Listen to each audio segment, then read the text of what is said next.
नमस्ते, welcome to the व्यक्तित्व podcast. आज हम बात करने वाले हैं मुंशी प्रेमचंद के बारे में। प्रेमचंद नाम सुनते ही मतलब हिंदी उर्दू लिटरेचर का एक बहुत बहुत बड़ा नाम जहन में आता है।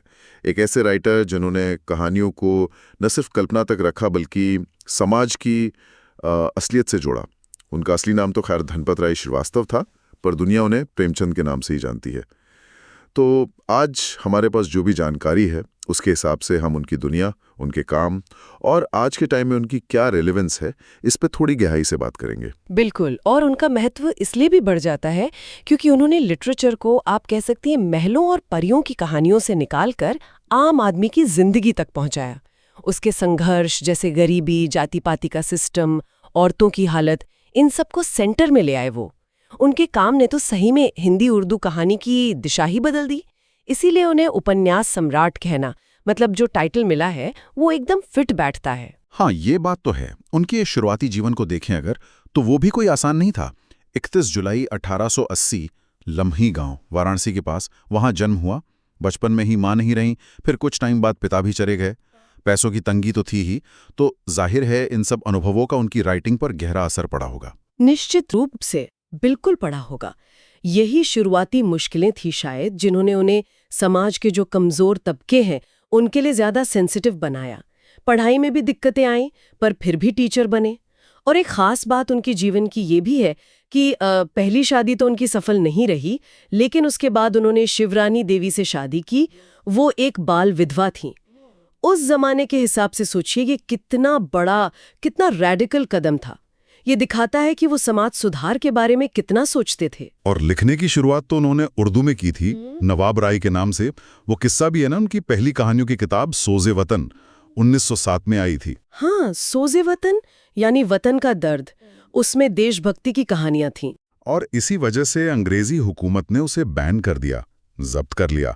और कहते हैं इसी घटना के बाद उन्होंने फिर प्रेमचंद नाम से लिखना शुरू किया।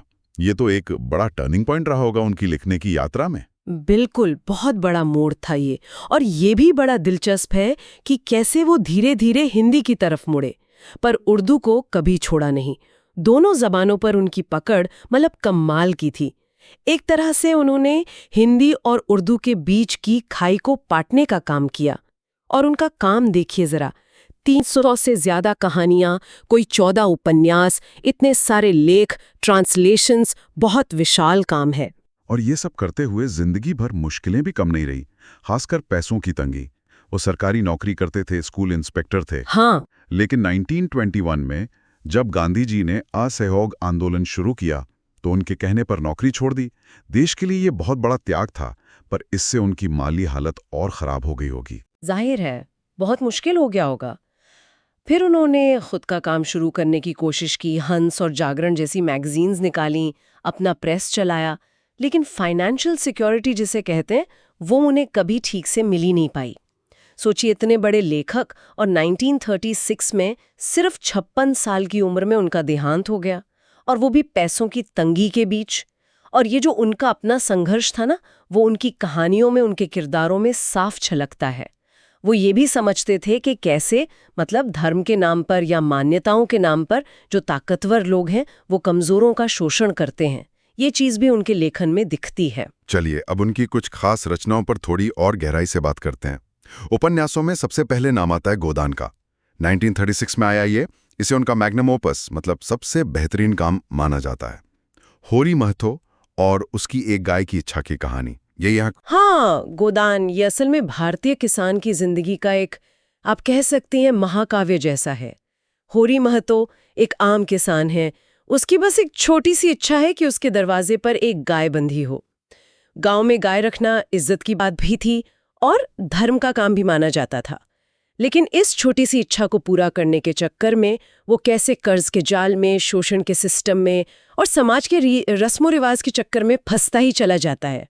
ये उपन्यास दिखाता है। मतलब साहूकार का ब्याज, सरकारी लोगों का भ्रष्टाचार, जमींदार का दबाव, फिर जात पात की बंदिशें, ये सब मिलकर होरी को पीसते रहते हैं। बिल्कुल, और इसका सबसे बड़ा इंसाइट शायद यही है कि उस सिस्टम में किसान की सारी मेहनत, उसकी सारी इच्छाएं, यहाँ तक कि उसकी धार्मिक भावनाएं भी उसे उस कर्ज और शोषण के जाल से बाहर नहीं निकाल पाती। और उसका अंत, अंत तो बहुत ही दुखद है। हाँ, अंत बहुत दुखद है, ट्रैजिक है। होरी कर्ज में डूबा हुआ ही मर जाता है और मरने के बाद उसके अंतिम संस्कार के लिए गोदान यानी गाय का दान करने की रस्म होती है, जिसके लिए उसकी पत्नी धनिया को फिर से कर्ज लेना पड़ता है। तो ये जो टाइटल है गोदान, ये अपने आप में एक सटायर है, एक व्यंग्य है। ये सिर्फ होरी की कहानी नहीं है, ये उस वक्त के पूरे ग्रामीण भारत का और उसके विरोधाभास में शहरी जीवन का भी एक सच्चा आईना है। गोदान के अलावा निर्मला का भी जिक्र बहुत होता है। 1927 में आया था ये शायद खासतौर पर महिलाओं के मुद्दे पर फोकस करता है। हाँ, बिल्कुल।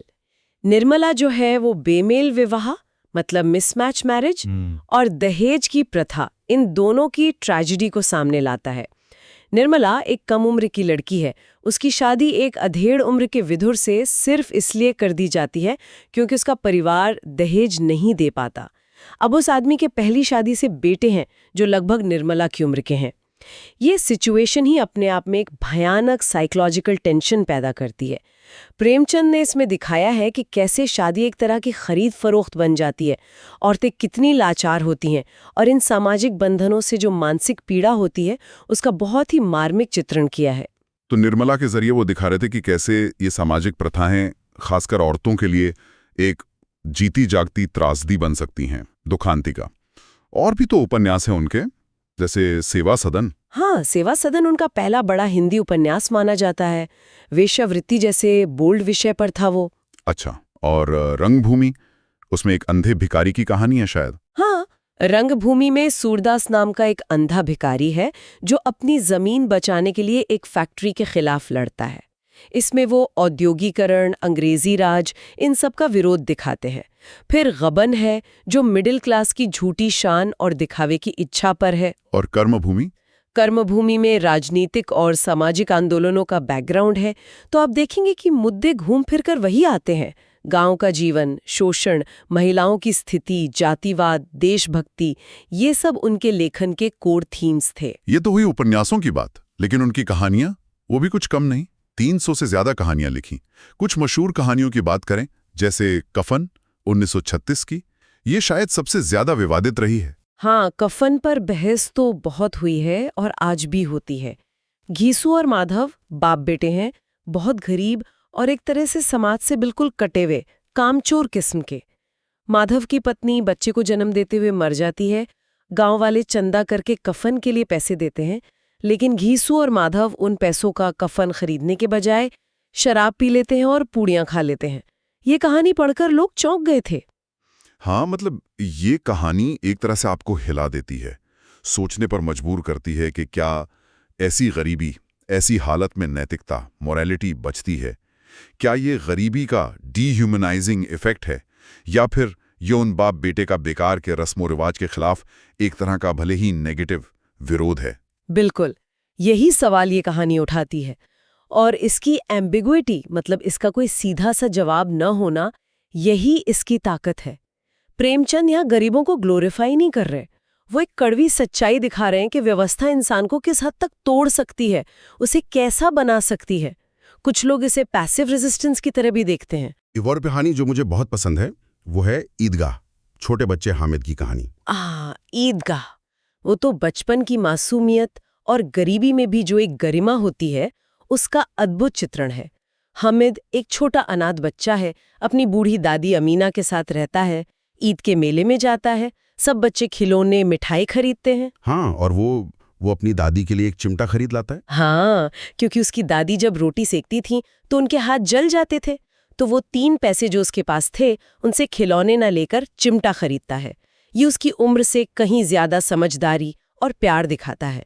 करुणा, त्याग, मानवीय मूल्य, ये सब इस कहानी के दिल में है। फिर पूस की रात भी है वो किसान हल्कू की कहानी जो अपने खेत को नील गाय से बचाने के बजाय ठंड से बचने के लिए पुआल में घुसकर सो जाता है और खेत उजड़ने देता है। और उसका कुत्ता जबरा। हाँ, पूस की रात किसान की लाचारी और मौसम की मार का बहुत ही पॉइंटेड चित्रण है। वो ठंड बर्दाश्त नहीं कर पाता, कंबल गिरवी रखा है और उसका साथ ही सिर्फ उसका कुत्ता जबरा है। और शतरंज के खिलाड़ी, जिस पर सत्यजीत रे ने फिल्म भी बनाई, वो लखनऊ के नवाबों पर एक व्यंग है ना? बिल्कुल। शतरंज के खिलाड़ी 1856 के अवध के विलय की पृष्ठभूमि में है। लखनऊ के 2 रईस हैं, मीर और मिर्जा जो शतरंज खेलने में इतने डूबे हैं कि उन्हें पता ही नहीं चलता कि अंग्रेज फौज शहर में घुस आई है और उनके नवाब वाजिद अली शाह को पकड़ लिया गया है। ये कहानी इतिहास, राजनीति, पलायनवाद, सामाजिक जिम्मेदारी, इन सब पर एक तीखा कमेंट है। कमाल है, मतलब कितनी वैरायटी है उनके काम में। तो कुल मिलाकर उनकी राइटिंग स्टाइल की क्या खास बात थी, और ये जो थीम्स बार बार आते हैं उनको कैसे समराइज करेंगे? देखिए, सबसे बड़ी बात तो थी उनका यथार्थवाद, रियलिज्म।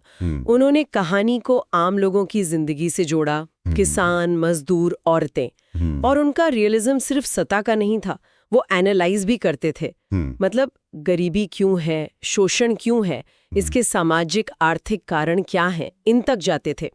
भाषा उनकी बहुत सरल, सहज थी, आम बोलचाल की हिंदी उर्दू मिलीजुली भाषा, जिसे हिंदुस्तानी कह सकते हैं। इसीलिए वो इतने पॉपुलर हुए। उनके किरदारों में एक साइकोलॉजिकल डेप्थ होती थी।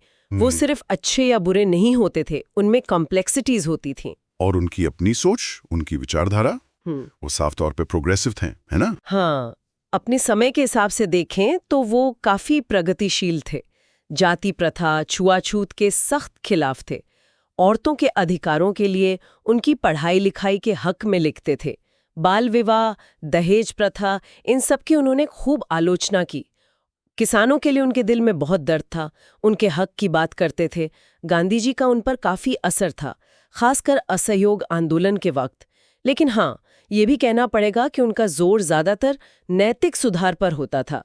सिस्टम में एकदम जड़ से बदलाव लाने पर शायद उतना नहीं। उनके जो हल होते थे कहानियों में, वो कभी-कभी थोड़े आदर्शवादी लगते हैं। उनके धर्म को लेकर क्या विचार थे? वो मूल रूप से मानवतावादी, ह्यूमनिस्टिक थे। धर्म के जो बाहरी आडंबर थे, कर्मकांड थे, या जहां धर्म का इस्तेमाल शोषण के लिए होता था, उसके वो आलोचक थे, चाहे वो किसी भी धर्म में हो। हिंदू मुस्लिम एकता के बहुत बड़े हिमायती थे और सांप्रदायिकता को लेकर बहुत चिंता करते थे। ये चिंता उनकी कई कहानियों और लेखों में दिखती है। तो उनका जो कंट्रीब्यूशन रहा वो तो जबरदस्त है। आज उन्हें कैसे देखा जाता है, और क्या वो आज भी रेलेवेंट है? सबसे बड़ा सवाल। देखिए, उनका असर तो हिंदी उर्दू साहित्य पर बहुत ही गहरा और स्थायी है।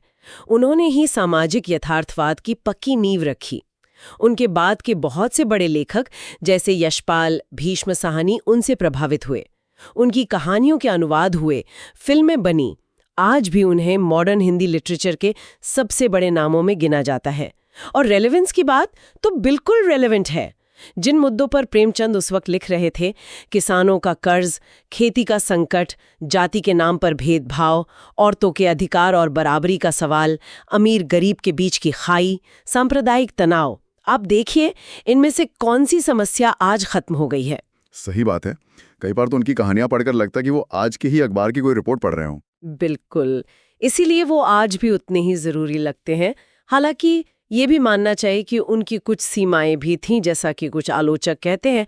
जैसे कभी कभी उनका औरतों को देखने का नजरिया थोड़ा पारंपरिक हो सकता है, या जाति के सवाल को वो ज्यादातर एक ऊंची जाति के सुधारक के नजरिए से देखते हैं।